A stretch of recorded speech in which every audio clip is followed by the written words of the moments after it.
What is up, everybody? We are back for another week of Steelers Crazy, the Sick Podcast. I'm JY. This is Michael Nicastro, and we have a very, very special guest, Coach Jason Brown, Last Chance U. The man, the myth, the legend is joining us today to break it all down and talk some football. So, Sammy, let's get to it. Turn up your volume. Because you're about to listen to The Sick Podcast. Steelers Crazy. Harris Smith shields. Flacco, Polamalu takes it home. Super Bowl 43. Pittsburgh might be bound for that thanks to number 43. The sickest Pittsburgh Steelers podcast. Sports entertainment like no other. It's gonna be sick. Yeah, Jordan mentioned it. This guy was probably on your TV screen for a whole year, just about every day. I'm sure you were watching reruns of Last Chance U. Now he's a host of the Coach JB show Monday through Friday. You catch it on YouTube at 6 a.m. I think that's Pacific time over there. We'll clear that up, yeah, for sure. But we're excited to have him in, Coach Jason Brown. What's up, fellas? Coach, what is good, man? Thanks for joining us. It's not every day that I get to ask this, but I love starting the show this way, man. I'm just gonna throw it at you. The last time you joined a Pittsburgher, I think, a true Pittsburgher on the podcast, might have been Pat McAfee. You hit him with a quote right away. You smacked him right in the face with one of the best quotes I've heard in a while. So it doesn't have to be the same quote, Coach JB, but what do you got for us today? Smack us with something to start us off. There's two people I trust, man. Me and the other one ain't you. Oh, that's good shit. That's real good stuff. Word from the wild. And a good point. Yeah. You got to live what you say. You got to live that way, man. I can't lie about nothing. I got to remember it too much. I wouldn't trust Jordan as far as I could throw him over here. So I think that is kindergarten. That's fair, bro. That's fair. No doubt. All right, so Coach, talk about, Last Chance U and the experience, how it changed your life for the better, for worse. Just touch on that before we get in, football talk, a little bit about your background and how you became who you are. Yeah. I haven't watched that show. I haven't really watched either season. So whatever the two seasons, they basically filmed for I think they filmed me for a total about 3 years total in real time, but 2 seasons were on Netflix. I've seen bits and pieces of clips, of course. I've seen all the GIFs and memes and all that shit they have about me out there. But other than that, I haven't really sat down and watched the show in totality. So I just can't do it. I have no interest in doing it. I don't even want to see it, really, to be honest. You're just there to coach. It is what it is, man. You saw me for, 16 hours, I think, in 2 seasons. And So just to put it in perspective, you saw me for 16 hours. They filmed me for about 3,800 hours. Wow. So you got to do what you got to do to make your own assumptions and opinions about what you saw. But I will tell you this before you move on. People that that judge grown people, especially other grown people, when they judge you when they've never met you, to me, is simply the most ignorant thing I've ever seen in my entire life. Yeah. Coach, you bring up something interesting, man. Every time I watch a reality show, whether I'm sitting with my girl and she's watching The Bachelorette, or I'm sitting there and she got some Netflix special going on, every contestant says they showed 30 minutes of what I actually was on camera for. So how can you judge me for this? So I thought that was interesting. You threw that out there right away. I hear that so often because you're right. You're getting like 0.5% of who you are, right? You're getting like 0.02% of who Coach JB is. Yeah, no question. I that's why I won't watch it. But I've seen pieces. The pieces that I've seen are totally massaged as well. Like they're real. It's me, 1,000%. I wasn't. It's the fact of the matter is I saw a clip and I'm like, it rolls right into the game and I'm like, that clip was 6 months prior, and they massage it to where it's like kickoff, and I'm like, Hollywood. Yeah, that's 6 months ago. So. They make stuff, they get the ratings, I guess. That's probably why it was the most watched show on Netflix, the most binge watched show on Netflix in the history of Netflix. So I guess I should probably watch it one day. Maybe I get drunk enough, I'll watch it. That's definitely. So you were known as a, no nonsense, strict coach. What do you think of, the current state of the NFL, head coaching and just the whole coaching room in the NFL right now? Soft as baby shit. I figured that was coming. I mean, you know what the truth of the matter is? I got 20-something players playing in the NFL. I talked to those guys. I've had them on my show. Here's the issue is I think our coaches now, we allow it instead of coach it. That is just a new thing. It started about 20 years ago. We used to have an old adage in coaches, you coach it or you allow it. It's real simple. It doesn't just happen in coaching. I believe it happens for the real world people that run a business or a CEO or a COO, or you allow it or you coach it. You allow your employees to be late or you coach it up. You fire their ass or you discipline them or you correct it. We don't do that anymore. We allow, which has created enabled. And these kids now are expecting handouts and instant gratification to occur immediately. And it's gimme instead of prove my worth. And that is what society's become, unfortunately. Yeah. But, having said that, this coaching thing, I think the coaches now, starting at the youth level, AAU, Pop Warner, if you're in football, AAU, if you're basketball, these coaches now are becoming what you saw with Coach Mulkey at LSU the other day. She's trying to be part of the culture. These coaches are trying to be part of what's hip. They're trying to be these kids' homeboys and homegirls instead of their leaders, their mentors, and their guidance. So to speak, they have created this culture now with NIL bags and transfer portals in the college world that now we have to adhere or succumb to player empowerment. And that is why you see the NFL guys that are under contract demanding trades. That's why you see NBA players like James Harden and Kyrie Irving demand trades and get them. That is spiraling upwards for the first time. College transfer portals have created this because these guys were in the portal era. Not Kyrie and James, but the rest of these guys that are transferring, going upward into the professional ranks, are now thinking that this is a portal. Oh, I can demand a trade. I'm not real. Back in the day, you had to play with the team you were there with. You were stuck there, and you made it happen. And now they're making more money, and yet they're more enabled. And they work less, by the way. You take load management now every day. There's a load managed day. You got a personal reason. I wish the frontline worker at Walmart could take off fucking personal days every day and keep their job. But see, we don't think that way. And it's all it's all about perspective, and perception is reality nowadays. Most definitely.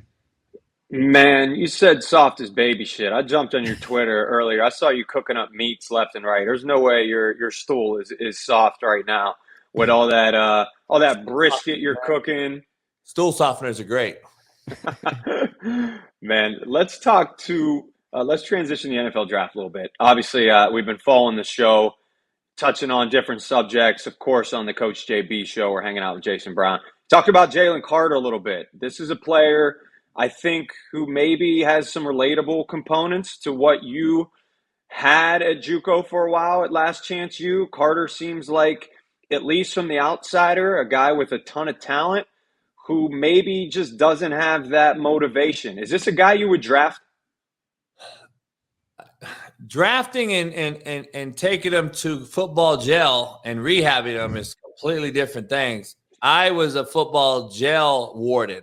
I got kids that needed a pushing or a support system or a truth serum. I was a truth serum giver.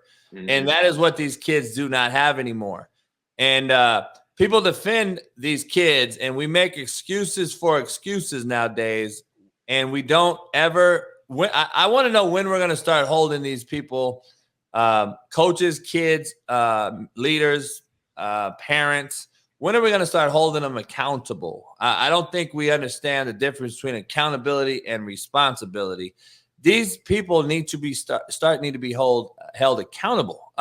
We just keep accepting their apologies, and I gotta be honest, man. We are what we do, not what we say we do. Like, how many apologies can we accept before you realize this is who this guy is? Like, this is not saying this is Jalen Carter in totality. I'm not going to say I'm going to sum this kid up and he doesn't deserve a chance and he's the devil. I'm not saying that at all. I got buddies that coached him at Georgia. I've had kids at Georgia. Here's the issue, though. What is being told to this kid on a daily basis? See, when you come to Coach JB's football gel, that I've sent 28 guys to the NFL and 8 Super Bowl winners and 260 guys plus Division I, they hear what they need to hear, not what they want to hear. They would have heard by me, Jalen Carter in specific, would have heard from me every day, hey, listen here, dog. Jalen Ruggs just killed a person driving 180 miles an hour down Las Vegas Boulevard. And a dog, by the way. You are not going to do that because you're going to be a first rounder and you're going to avoid every stupid decision possibility that exists. So instead of going out at 3 a.m, you're going to be home and watching film and thinking about the next Reggie White that you're going to be. I don't believe we are sitting down with these kids enough. Number one, the coaches are making more money than they've ever made. So their investment is to get the kid to their school and then live their life in their mansion, go on vacation with their families, and say, hey, I'm a 1%er. I beat this thing called life. I make $10 million a year as a coach. Well, the player, though, is your blood life, and that is what makes you your money. And you owe it to them to mentor them, father figure them, and to lead them. And leaders create more leaders, not more followers. And I don't understand why we're not sitting down more. But I do have an inclination as to why. And that reason is we have too much turnover. There's too many kids coming into your school every semester that are new to your program. So guess what that does? It doesn't allow a culture to really be ingrained into a specific team, basketball, football, baseball, whatever it may be in college football or in the college landscape. We have too much turnover. So every semester we're getting new kids, 20, 30, 40 kids new, not only our high school signees, but our transfer portal kids that we're accepting. And you can't sit up here and tell me that there was 900 injuries last year in the NFL and college football. And you can't tell me that it's not because of transfer portal. And people ask me, like, what do you mean, coach? Just because they transfer? Yes. You know why? Because if I were to teach you two how to tackle and you were with me for a year and then you decide to transfer because I cussed you out too much and you go to LSU, guess what? You learn how to tackle a whole nother way. And then guess what? You don't like it there and you transfer to Alabama. And guess what? Nick Saban teaches you how to tackle a whole nother way. And now you've learned 3 ideologies, 3 philosophies, and 3 different program culture and ideologies and philosophies. So no one's getting this stuff ingrained in them as to one solid foundation or a fundamental foundation. They're going and hearing it from everyone, and they're just kind of like, I hear you, but I'm not listening. Because I'm chasing a bag of money now like a professional. But in reality, I'm an amateur, and I'm 18, 19 years old, and everyone's giving me the keys to the Lamborghini, and I don't even know how to drive the bitch. So that is where we are in a nutshell, not to be long-winded. That is kind of where we are in a nutshell, and that is why we have injuries at all-time rate. That is why we're not getting through to these kids, and you're having more gun charges, domestic violence. How many issues are we having on college campuses with our athletes, student athletes, compared to what it was before? We've always had these issues. We've always had credit card fraud and DUIs. And kids are going to be kids. They deserve a second chance, no question. But I don't believe the seriousness of these charges and these things we're seeing. I don't believe it's ever been this bad when we're speed racing all over the place and we're having these NASCAR races in public streets and and we're hitting women at an all-time rate as men. I mean, it's just getting out of hand, man. It's because we've created a soft environment, and kids don't fear anything anymore. And I don't mean fear by meaning I'm going to beat you up. I mean fear of letting my coach down. The guy that brought me here, the guy that got me a scholarship, the guy that's going to get me graduated. They don't fear failing their parents anymore, failing their coaches anymore. I went to jail when I was 17 years old. My dad came to see me. It was on Thanksgiving Eve. I was there for the entire Thanksgiving and Christmas holiday. He came to see me twice. I was eating jailhouse turkey and cranberry sauce, and he looked at me and just kind of sat there and was like, "Enjoy the food, motherfucker." And you know what? I never did it. I never went back to jail. And I feared letting him down so much that I would never, ever go back. I feared him for beating my ass too, but I feared him for mostly I let him down because his eyes told the story, not his mouth. He didn't say much at all. These kids don't have that anymore. They don't understand that they should be fearing the people helping them from letting them down, and they don't. They don't give a shit. They don't even have a value for $1. They don't have a value for a life. They don't even have a value for their own life. So we failed them, and it's been a catastrophic failure, and it's happened maybe I date it back 20 years or so. Plus, I'm sure that turkey and cranberry was absolute shit, so that probably didn't help one bit whatsoever. You're hanging out here on the Steelers are crazy. At least it wasn't a cheese sandwich or some shit, I guess. They gave you turkey. And I didn't see that coming necessarily, but lesson learned. We're hanging out on the Steelers Crazy podcast with Coach JB over here, and it's taken us long enough to get to the Pittsburgh Steelers, but I want to bring something up, of course, that you seem quite familiar with, man. Steelers signing defensive tackle. Let's talk about a leader, Braden Fajoko. This is your guy, right? What are the Steelers getting in him? What's your relationship with him? Tell us about this guy. Yeah, man, I've known him a long time. His family is a great kid, Polynesian family. I've had a lot of Polynesians come through my hands as far as recruiting them for years. A lot of good friends of mine, some of my best friends. I've sent about 35 of the Polynesian cats to the 4-year level. And Braden's been on my show a few times. Great family man. Chargers let a great one get away, just like the Chargers usually do. Eckler's probably next. You might as well scoop him up too. The Chargers are always going to be able to figure out how to charger, I guess. The Raiders are a similar way, and so are the Cowboys over the last, I don't know how long. But he just a great character, great kid, great smart man, understands the game like a coach does. I have a lot of players on. They don't understand the game like I do. Even the NFL players, they don't understand it. They don't know. And a lot of former players think they can coach. They can't. And Braden understands that. He actually talks as a coach, and he wants to coach in the future. So I could see him as an NFL or a Division I coach very easily. But he's a two-gapper, man. He's going to demand a double team. He's going to give you energy. He's going to be a great locker room guy. He's going to be a leader. He has instantly made your when we bring good players around, obviously he's in the NFL, so he doesn't fit in this category. But when we bring good kids around, let's just say we're talking just quote-unquote character. We used to call them GPA raisers, right? They were just here to raise our GPA. We needed like the shitbird to be the great player. Most great players are usually cancer type of kids. I call shitbirds.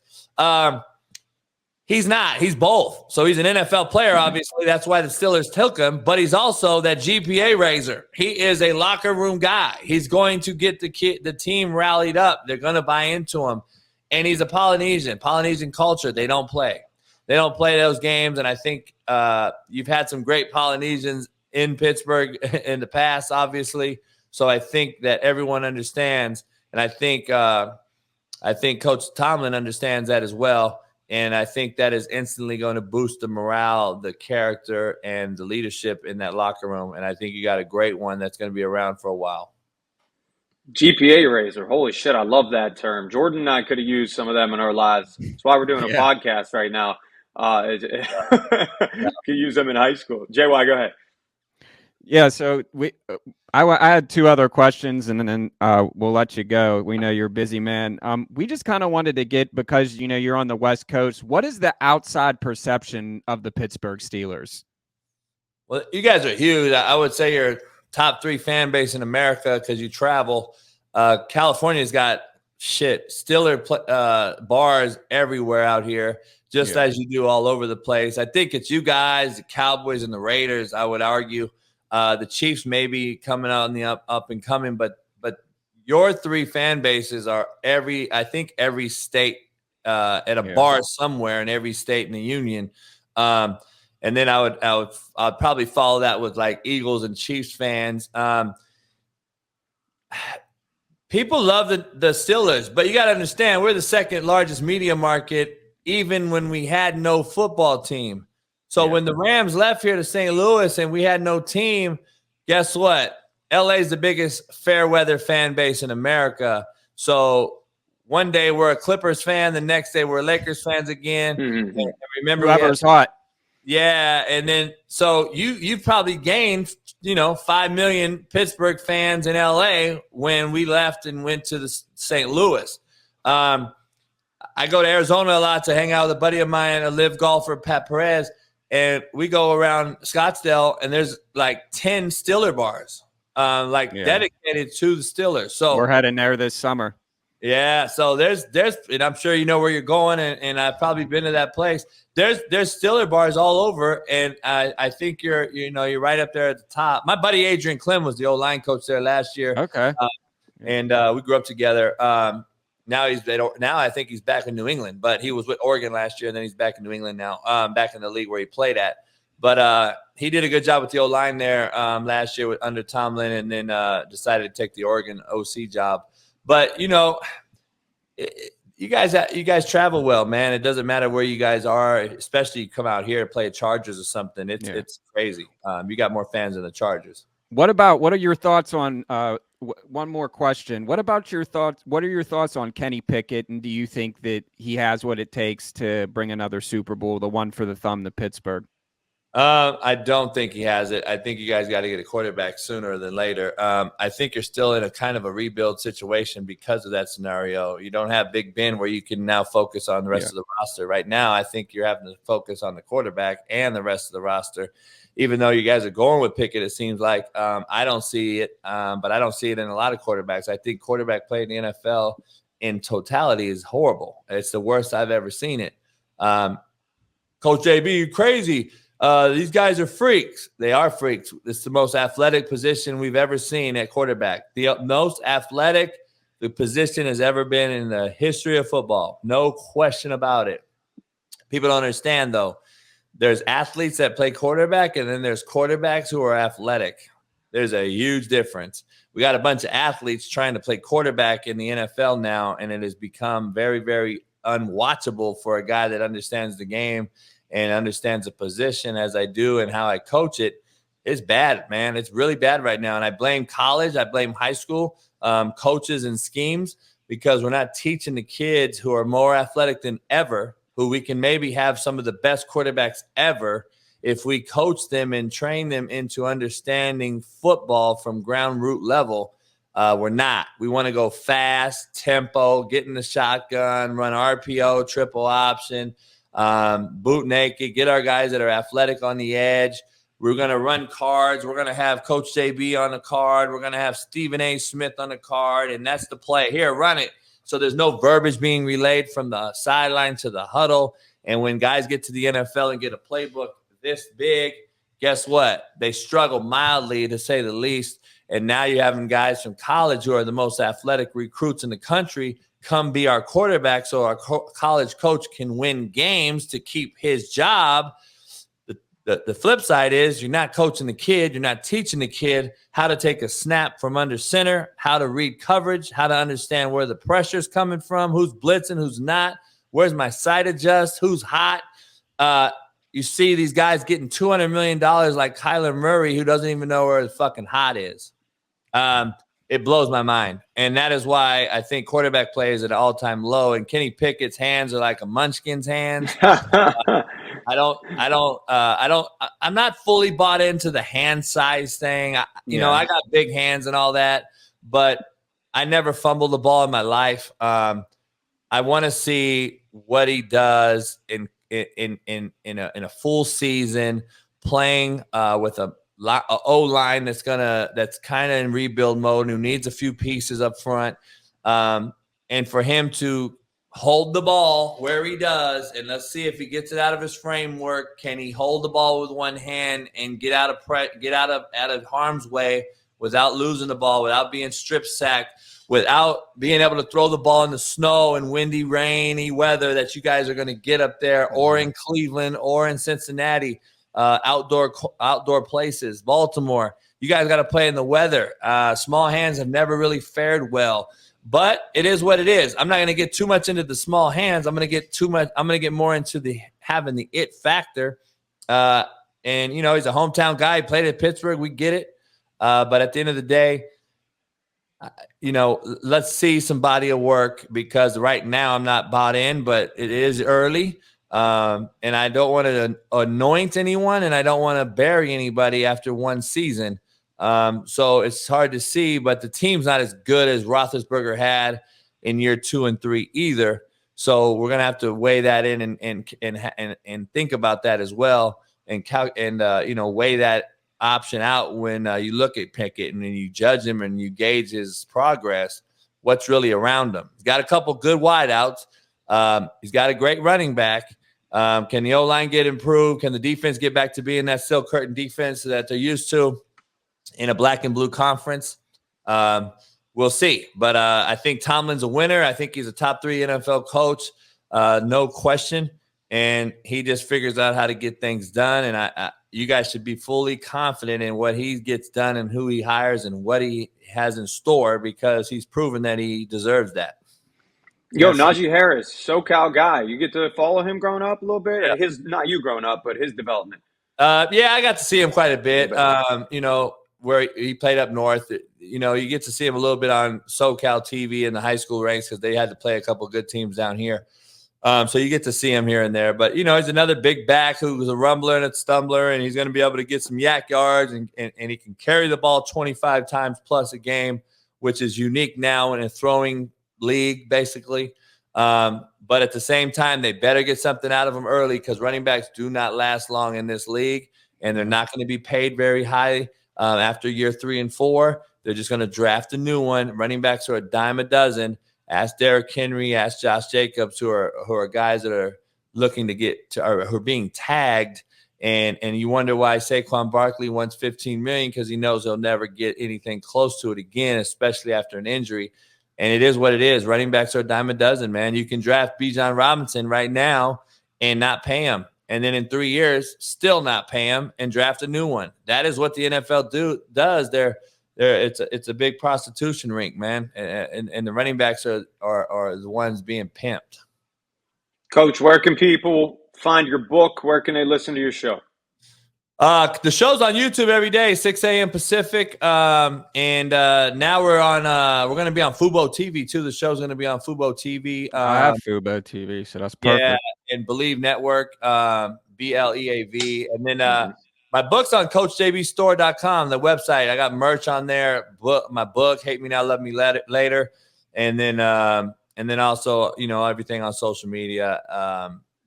The Real Coach _JB on Twitter and TikTok and all that stuff that I don't even do, and I hate TikTok, but hey, I do it, I guess, nowadays. I can't wait to not do it. How about that shit? Yeah, I remember McAfee asking you about that shit. I think he said, if you get another job somewhere, would you jump right into the TikTok? And I couldn't remember your answer there, but I'm guessing it was no. Yeah, I'd cancel that shit in a heartbeat. See, you got to have social media to recruit kids. That's the problem. Yeah. That's a good point. At least it is what it is. But hey, well, we really appreciate your time. Keep doing what you do. We love it. I'm gonna go right after this and get the book, so I have something to read. And yeah, man, we appreciate you. You're a living legend. Oh man, appreciate you guys having me anytime. I got to get you on my show now. Yeah, let's whenever, rock, man. Coach. Definitely. Let's rock. No doubt. We'll see you soon. Thank you. Thanks, brother. Hi, brother. All right, JY, I think he said just about it all. Not much for us to wrap this up. Of course, go listen to that podcast. I think, honestly, one of the things that I want a lot of our listeners to check out about this show that we're going to pump out there is Braden Fajoka, how he talked about him. This is a new Steelers defensive lineman. This is somebody that actually has a relationship with this guy who's able to speak about his leadership, his motivation, his heart, and his skill set. That is something that I think is going to come from this show and really, really be it's all about the man. GPA. It's all about the GPA. And like I said, you and I, we needed a GPA coach or we wouldn't be doing a podcast right now. All right, man. It's been a pleasure. Always good time. Until next time. And that's a wrap. Hope you don't miss us too much until next time. Follow the Sick Podcast Steelers Crazy on YouTube, Instagram, Facebook, Google Play, and Apple Podcasts.